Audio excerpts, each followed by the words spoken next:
Assalamu alaikum wa rahmatullahi wa barakatuh, hayyakumullah wa bayyakum. Récemment, une personne vient me voir à la fin d'un de mes cours et elle me dit on ne doit pas dire Ramadan, on doit dire Shahru Ramadan. Et je lui demande quelle est la raison, pourquoi tu fais cette distinction-là. Et quelque part, je me suis dit, je comprends aussi pourquoi énormément de personnes aujourd'hui, elles hésitent en train de dire Ramadan, Shahru Ramadan. Parfois, quand tu dis Ramadan, il te dit non, Qul Shahru Ramadan. Est-ce qu'on dit le mois de Ramadan est arrivé ou est-ce qu'on dit Ramadan est arrivé?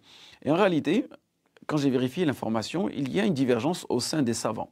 La divergence, elle est marginale, mais elle est quand même prendre en considération. C'est-à-dire, regardez pourquoi. Pourquoi est-ce que certains compagnons de l'imam Malik, rahmatullah alayh, prétendent que Ramadan est l'un des noms d'Allah subhanahu wa ta'ala, donc il ne doit pas être utilisé de cette façon-là, mais seulement de manière spécifique.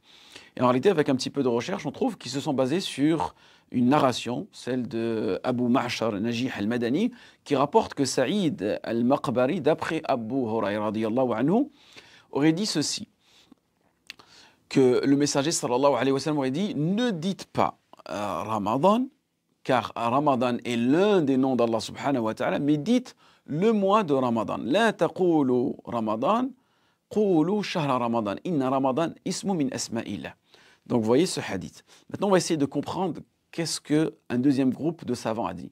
Mais avant cela, je voulais juste prendre 30 petites secondes de votre temps. Comme vous le savez, aujourd'hui, nous vivons dans une société qu'Allah vous préserve, vous et moi, nous pousse sans cesse vers le haram et les plaisirs court terme de cette dunya.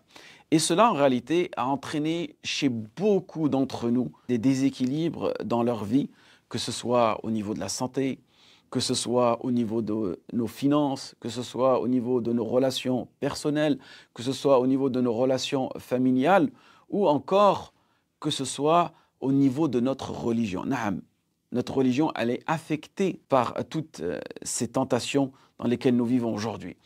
Et la vérité, c'est que j'ai remarqué 3 erreurs principales que font beaucoup d'entre nous. Et c'est pour cette raison qu'aujourd'hui, peut-être qu'on vit une vie qu'on ne mérite pas. Et ces 3 erreurs, Inch'Allah, je te les explique, non pas dans cette vidéo, parce que cette vidéo, je vais t'expliquer pourquoi on dit Ramadan et Shahru Ramadan, mais je vais te les expliquer dans une autre petite vidéo que tu pourras, Inch'Allah, visionner en cliquant sur le lien en dessous dans la vidéo, dans la description. Et tu me diras, Inch'Allah, si ces erreurs-là, elles ont pu t'éclairer. Barakallahu fik. Donc maintenant, on revient à notre sujet. Donc, Ramadan ou bien Shahru Ramadan. On a un autre avis, et c'est celui de Ibn al-Baqillani, donc un grand savant, qui dit, lui, que s'il y a une indication qui le relie au mois en lui-même, alors il n'y a pas de désapprobation dans son utilisation. Sinon, cela sera désapprouvé. Par exemple, il dit, si on dit « nous avons jeûné Ramadan », d'accord, il n'y a pas de mal. Si, par exemple, nous avons commencé le jeûne de Ramadan, il n'y a pas de mal. Ramadan est le meilleur des mois.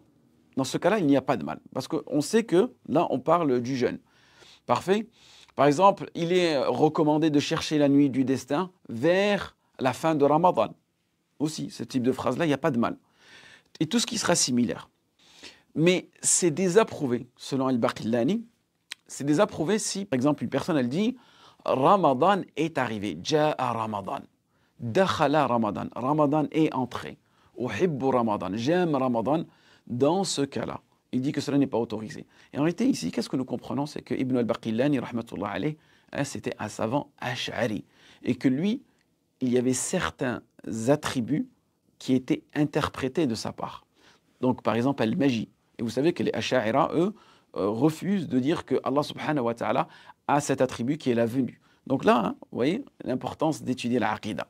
Mais comme je vous ai mentionné précédemment, l'avis majoritaire des savants est que ce hadith, il est faible et que Ramadan ne fait pas partie des noms d'Allah subhanahu wa ta'ala, comme l'a mentionné l'imam Nawawi, rahmatullahi alayhi barakatuh. Et c'est pour cette raison que Al-Bukhari, si vous revenez vers son sahih, il a mentionné dans son sahih que le fait qu'on dit Ramadan ou Shahru Ramadan, il n'y a pas de mal à cela. Et en réalité, il voulait nous montrer quelque part, à l'imam Bukhari, dans son sahih, que ce hadith-là, que je vous ai mentionné précédemment, il est faible. Et quand un hadith il est faible, on n'a pas à le prendre en considération. Donc voilà pour la petite parenthèse. Qu'Allah vous préserve. Waffaqakum Allah lima yuhibbu wa yarda. Wassalamu alaikum wa rahmatullahi wa barakatuh.